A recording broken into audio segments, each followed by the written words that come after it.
As you can see from open yesterday, made a massive new week opening gap. This was because we had bearish news about the Strait of Hormuz once again. Kind of a repeat. I guess I'll give you a little extra. We've had a new week opening gap like 5 weeks in a row now. So I did take a pattern trade last night where I basically, as soon as we opened down, I just took a long. I ended up closing out of it like right around here, just so I could trade this morning. But anyway, usually we blow right through this gap and continue higher. But I noticed we were kind of hesitating a lot, especially right at like this 50% mark of the gap, where it kind of took a lot to get us up and actually fill this gap. So once we filled the gap, we had a massive 5-minute displacement down. We broke 5-minute structure on NQ. Immediately went down to the 1 minute and just looked for a little bit of a retrace and then a break of structure back to the downside. So originally we got that. We got a little bit of a pull up here and then we broke back to the downside. So I entered off of that. Was quickly manipulated out of this trade. I think I had my stop like right here. Um, Rapidly manipulated out of this trade, which I know it's manipulation because this leg up did absolutely nothing on the chart. It didn't take out a high. It didn't fill a fair value gap. It did absolutely nothing. So we then low key, me and JJ called that short. Yeah. And then we started pulling down a little bit more. At this point, ES was still bullish, so I was really just waiting for ES to show me. What the fuck? I was just waiting for ES to show me something. So finally, we made that 5-minute gap, little tiny bearish gap on NQ, and then we filled into that right here. And then we inversed this 1-minute gap. And ES broke structure to the downside. Took it there. Usually I'd have my stop at this high, but just because we were very like wicky and obviously this is a pretty tight stop, I just left it a little higher just because we had some manipulation going on. Also had some news, so I didn't want to get caught in like Wick City or anything. So kind of waited that out. Obviously sat in some drawdown and then finally started dumping into profit. I had TP1 right here at London low at 680. And then, sorry, that wasn't even, oh yeah, it was, yeah. So I had TP1 at London low, but obviously we hit London low and then kind of boosted all the way through to Asia low and previous day low. Or, sorry, just an hourly low.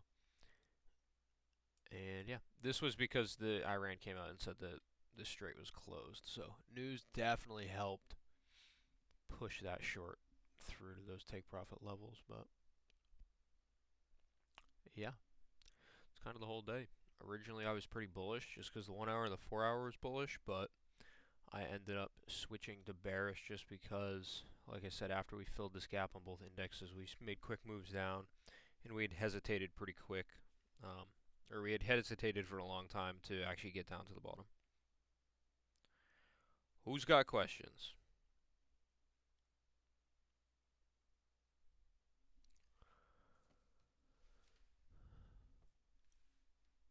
No questions.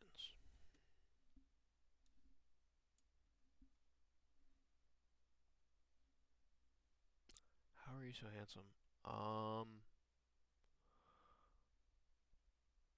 don't know. I'm just born with it, bro. It's hard sometimes, but you know.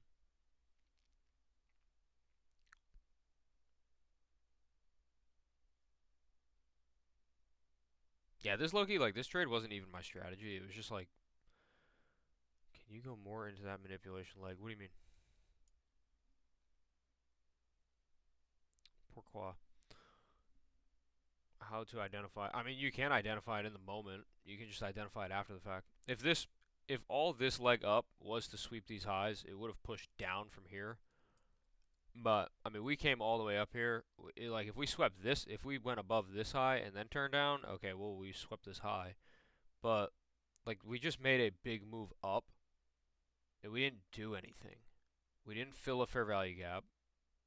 We didn't sweep a high. We just manipulated up.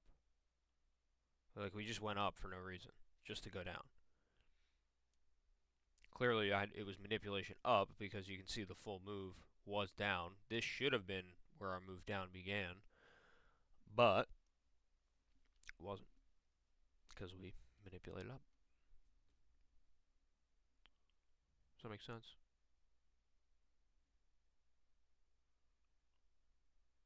Bingo. Cool. Anyone else? I'm here for you. I don't have to do these. I'm not getting paid to do these. Ask your questions now.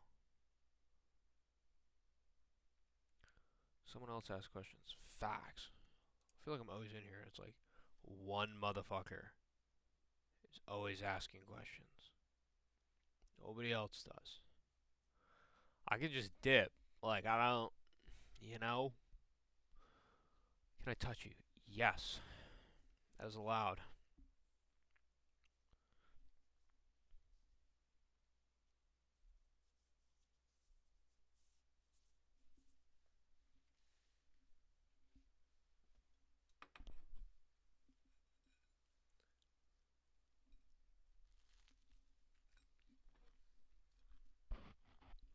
I took the trade because I thought it was going to go down, so I took a short, and then it went down.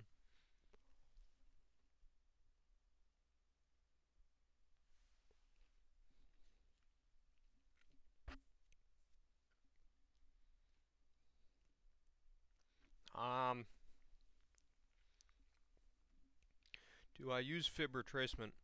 Not in the sense that you're thinking. I use the 79%. I use these levels, but I don't use the levels as you would think.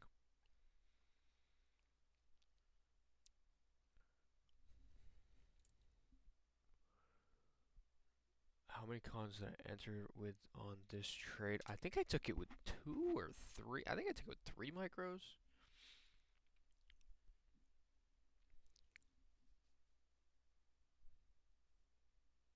I don't remember. It was either 2 or 3.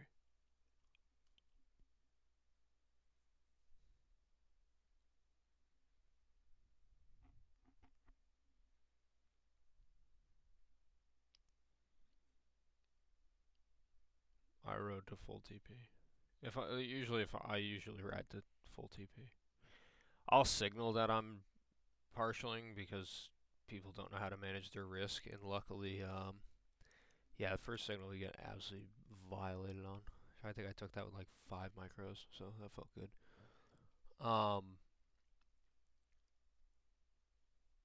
Yeah, I mean, I tell people to partial just because a lot of the people in signals don't necessarily know how to partial out or when to, so I kind of say I am just so I've kind of forced people to close profits and go break even though I'm still assuming the full risk.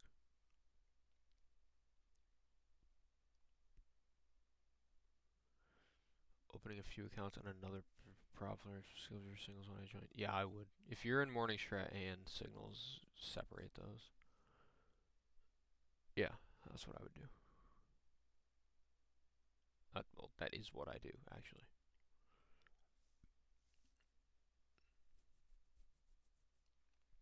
Best trade copier. Trade syncer. People will tell you trade copia, but I try to use it and I absolutely hate it. Absolutely hate it.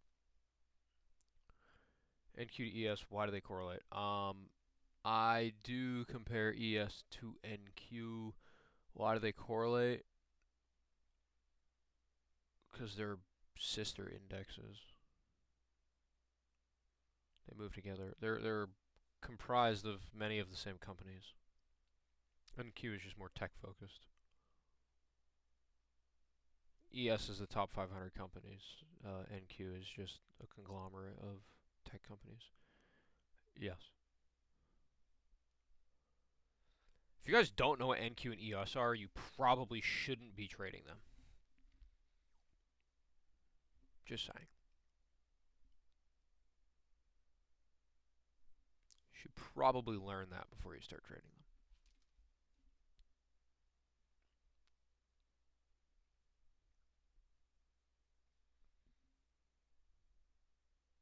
NQ's the top 100 tech companies.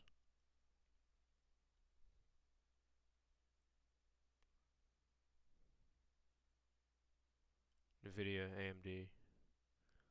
Like technology, brother.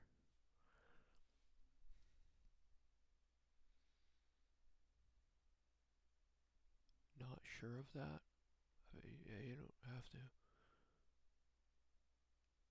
How the price action correlates. If you see one do something different than the others, what does that tell you? I mean, it can tell me a lot of things. It can tell me that ES is leading moves. It can tell me that NQ is leading moves. You'll mainly look at that on like the higher time frames, though. So like I'll trade both ES and NQ, which most people don't. They'll kind of just pick one index and stick to it, but I'll often trade one or the other based off of, if ES is more like ES was more bullish today, so I took the trade on Nasdaq because it was more bearish.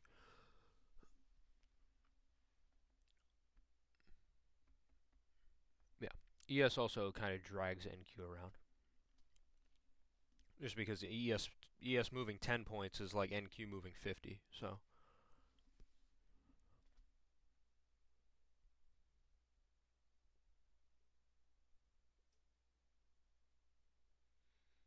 Difference between MNQ, NQ, ES, MES. Mini versus micro, but the candles move slightly differently. My buddy lost an MNQ trade I won on NQ. Is that due to MNQ falling NQ prices, but orders are significantly smaller? Sorry for the paragraph.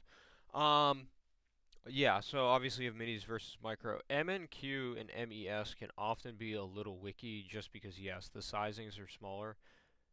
They are the same exact thing, but the charts do look a little different just because,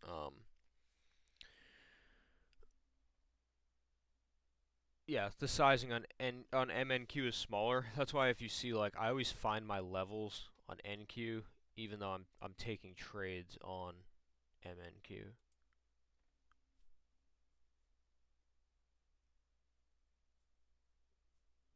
So like my stop loss might be, a point above the high on MNQ, but that's because that's the NQ level.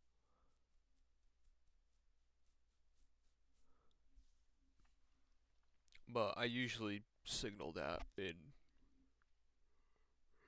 the chat anyway. Sorry.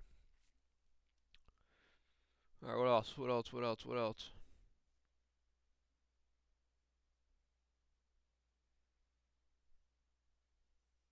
Can't believe I got violated on this first short. It kind of pissed me off.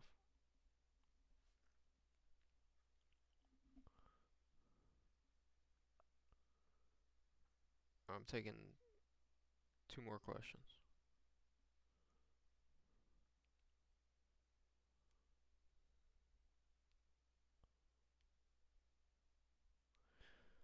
Two more. Anybody?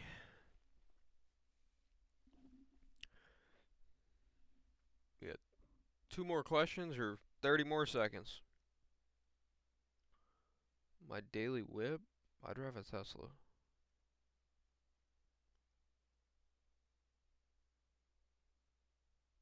Got you.